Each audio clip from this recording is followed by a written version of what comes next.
Bismillahirrahmanirrahim. Assalamualaikum warahmatullahi wabarakatuh. Kembali lagi bersama Ibu Widi dalam pembelajaran matematika. Matematika, aku bisa. Baik, untuk pembelajaran hari ini kita akan membahas mengenai bentuk akar. Bentuk akar yang paling sederhana seperti ini. Dibaca akar kuadrat dari A.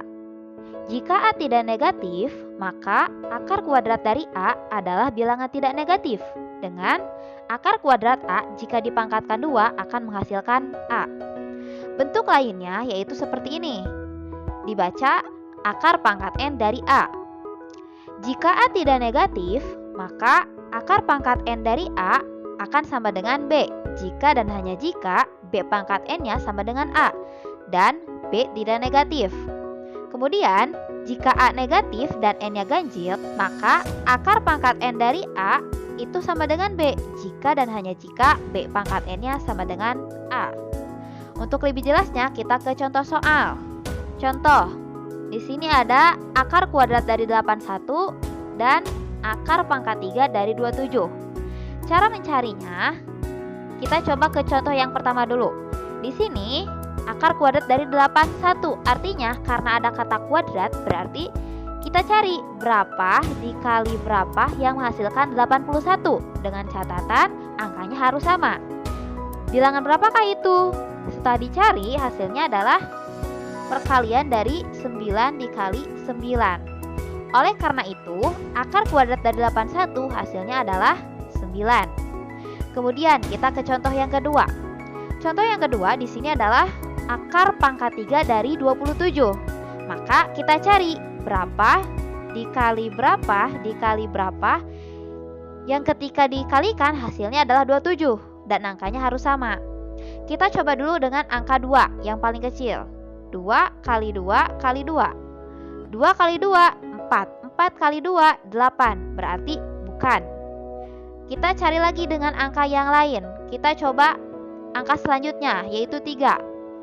3 kali 3 kali 3. 3 kali 3 9. 9 kali 3 27. Cocok. Artinya akar pangkat 3 dari 27 itu hasilnya adalah 3. Kemudian sebagai bahan latihan silakan cari akar kuadrat dari 64 berapa, kemudian akar pangkat 4 dari 16 berapa. Kemudian kita masuk ke sifat-sifat bentuk akar. Di sini sifat-sifat bentuk akar ada 6. Di antaranya perkalian, sifat-sifat perkalian, kemudian masih perkalian juga, kemudian penjumlahan, pengurangan, pembagian, dan di sini yang keenam masih pembagian. Kita langsung ke contoh.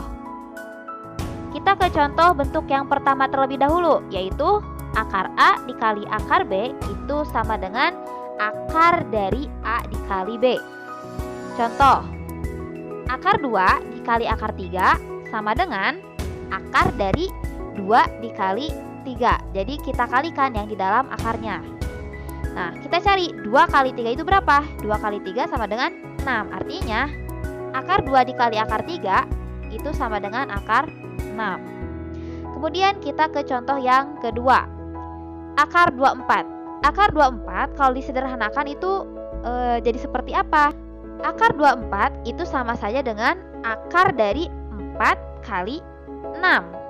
Akar dari 4 dikali 6 kita bisa pecah menjadi akar 4 dikali akar 6. Kemudian kita cari akar 4 ada tidak? Akar 4 itu hasilnya adalah 2. Kemudian akar 6 ada tidak? Tidak ada. Artinya kita bisa tuliskan bentuknya seperti ini. Sama dengan akar 4-nya adalah 2 dikali akar 6-nya tidak ada. Jadi masih tetap dalam bentuk akar. Kemudian kita kalikan 2 dikali akar 6. Hasilnya adalah 2 akar 6. Kemudian ini ada soal latihan. Silahkan dikerjakan. Kita masuk ke sifat yang kedua. Masih bentuk perkalian. Di sini sifatnya yaitu A akar B dikali C akar D itu sama dengan A dikali C akar dari B dikali D. Contoh, 4 akar 2 dikali 3 akar 5. Berarti sama saja dengan kita kalikan 4 dikali 3. Kemudian dalam akarnya 2 dikali 5. 5. 4 kali 3 adalah 12. 2 kali 5 adalah 10. Maka hasilnya adalah 12 akar 10. Kemudian kita masuk ke contoh yang kedua. 2 akar 3 dikali akar 5 berapa? Nah, kalau misalkan di sini akar 5 saja, berarti itu sama saja dengan 1 akar 5. Maka ketika kamu mengalihkan 2 akar 3 dikali akar 5, itu sama saja dengan perkalian dari 2 dikali 1 akar dari 3 kali 5. Atau sama dengan 2 akar 15.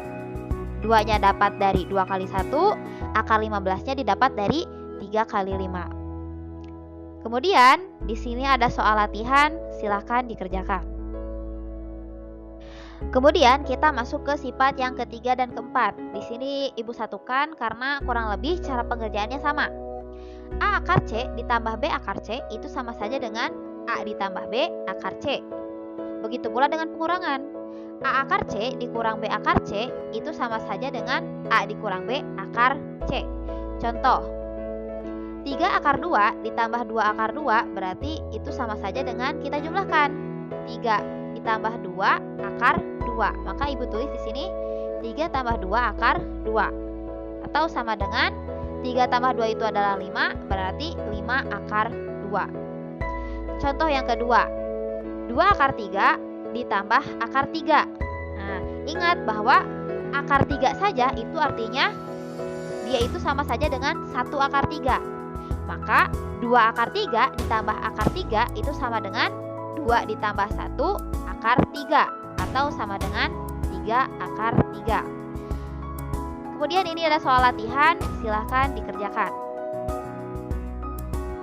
Kemudian kita masuk ke sifat yang terakhir, yaitu akar dari A per B itu sama saja dengan akar A per akar B. Begitu pula dengan A akar B dibagi C akar D itu sama saja dengan A akar B per C akar D. Atau sama dengan A per C dikali akar B per akar D. Contoh, akar dari 4 per 9. Akar dari 4 per 9 itu sama saja dengan akar 4 per akar 9. Jadi di sini akarnya itu milik bersama, milik 4 iya, milik 9 iya. Maka dituliskan akar 4 per akar 9. Sekarang kita cari akar 4 ada tidak nilainya, akar 9 ada tidak nilainya. Setelah dicari, kita tahu bahwa akar 4 itu sama dengan 2 dan akar 9 itu sama dengan 3. Maka akar 4 per akar 9 itu sama dengan 2 per 3. Kemudian kita masuk ke contoh yang kedua. Di sini ada 2 akar 3 dibagi 4 akar 5. Nah, jika kita menggunakan sifat yang ke-6, maka kita peroleh 2 akar 3 per 4 akar 5 itu sama saja dengan 2 per 4 dikali akar 3 per akar 5. Setelah ini, kita cari apakah ada yang bisa dihitung atau tidak. 2 per 4. 2 per 4 kita bisa sederhanakan menjadi 1 per 2. Jadi, pembilangnya kita bagi 2, penyebutnya kita bagi 2. Atau 2-nya kita bagi 2, 4-nya kita bagi 2. Nah, kemudian akar 3 dan akar 5. Akar 3 dan akar 5-nya tidak bisa diapa-apakan lagi. Berarti kita tulis di sini sama dengan 1 per 2 dikali akar 3 per akar 5. Kemudian di sini ada soal latihan, ada 2 buah soal, silahkan dikerjakan.